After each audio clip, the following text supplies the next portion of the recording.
Hello everybody, welcome back to the 51 Yarn Spin Along. My name's Bex from the Tiny Fibre Studio podcast and you're watching week 26 of the Spin Along, which is medium wools. For those of you who are new to this channel, then welcome. Thank you very much for giving me a click and seeing what it's all about. For those of you who are returning viewers, welcome back. I hope that you find these videos interesting still.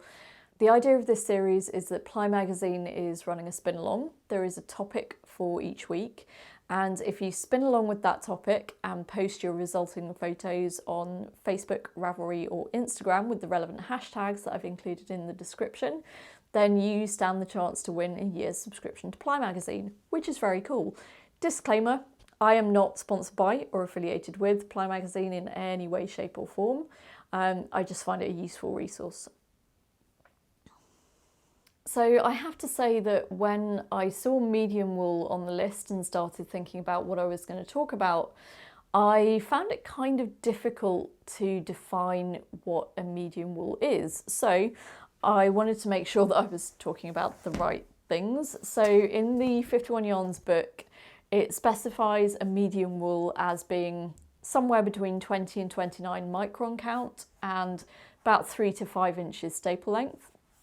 But they do specifically say that this category, if it is a category, would contain a lot of different fibres. And they also mention that Beth Smith, who wrote The Spinner's Book of Fleece, says that it's not a category at all. And she outlines her reasons for this in this book. And she basically says that if you included medium wools as a category, that A, it would be a massive category, and B, it wouldn't actually be that useful in terms of telling you how to spin it, because it would really just be talking about micron count and staple length and not the actual properties of that particular fibre, like crimp and different ways to spin it and so on.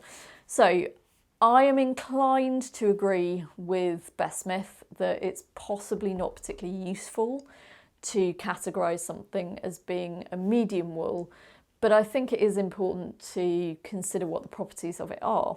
Medium wools are basically all of the things in the middle.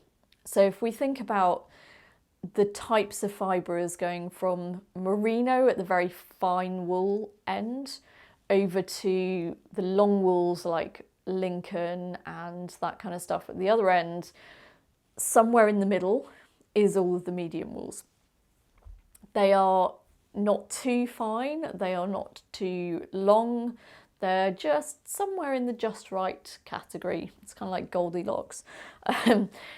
Because medium wools can be spun in a variety of different ways, worsted, woolen, long draw, short forward, short backward and so on, I don't think there's anything really that I can show you in terms of techniques that's going to be particularly useful. Just because we already have videos on things like true worsted and true woolen, and there'll be more of that stuff coming up. But I just wanted to reflect on the idea of being able to categorise wools and know what their properties are. A few specific breeds that would fit into the medium category, if it is a category, are Corriedale, Bond and Polworth. Those are all crosses between merino and some kind of long wool. I think they're all Lincoln crosses. So they're all kind of slap bang in the middle, somewhere between merino and the long wools like Lincoln. And you will know, if you've seen very many of the Tiny Fibre Studio podcast episodes, you will know that I am a pretty big fan of Corriedale. I spun a little selection of them last year. Is last year, isn't it? Yes. So I spun a little collection of 5 of them from the 5 Shades of Grey World of Wool collection. World of Wool's carded Corriedale is probably my favourite Corriedale preparation that I've come across so far, and I could literally sit and spin it forever and ever and ever, because it's amazing. You can just long draw it directly from the fibre preparation and it's gorgeous. It's very nice and squishable and it's just lovely.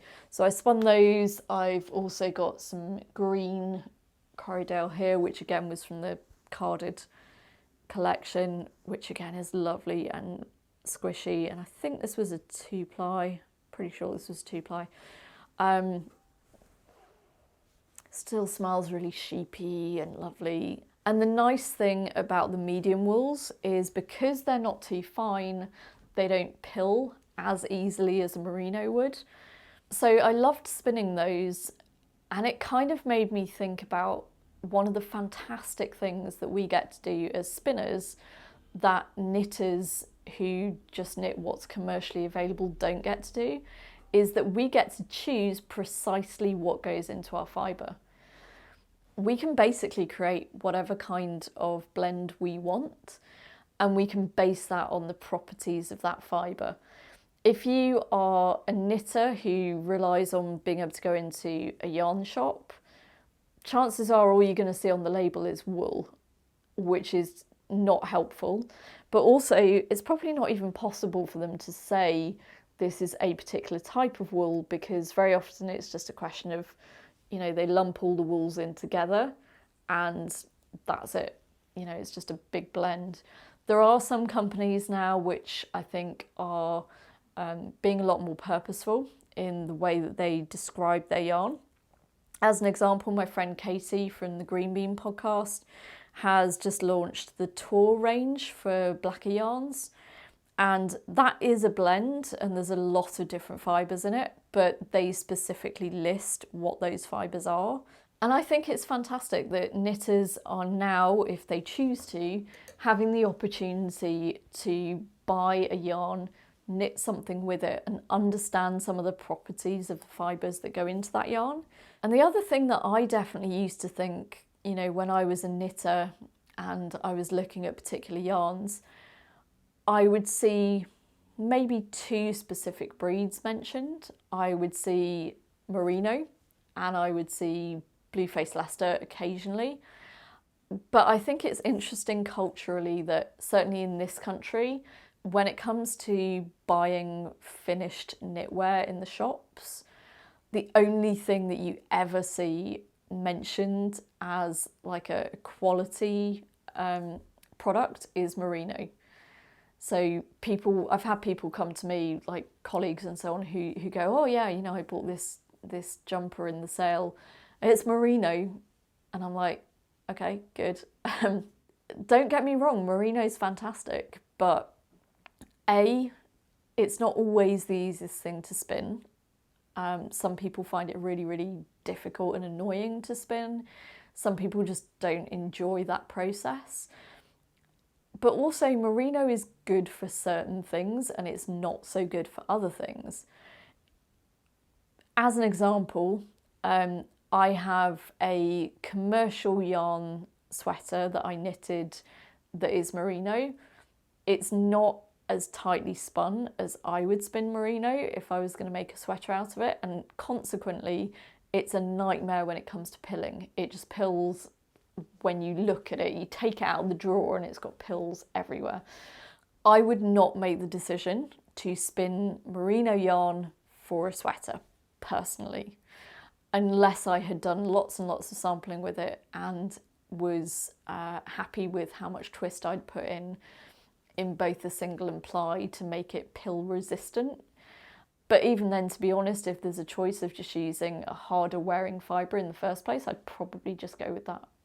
So there you go. I'm just going to leave you with the thought that as a spinner, the great advantage that you have is that you are able to make all of the decisions about a particular garment, right the way from what blend or fibre you're going to use, right the way through to your finished object. Enjoy that process, because that's really what it's all about for me. And with that, I'm going to sign off. So thank you very much for watching. I hope this has been useful for you, even though it's not been that much of a sort of demonstration episode. Next week is the cotton week, so there will be a bit of a cotton spinning demo. Better get practicing for that one. In the meantime, you can find me on Instagram as Tiny Fibre Studio, and on Ravelry I'm Ibex. Hope this was useful, and I'll see you again next week.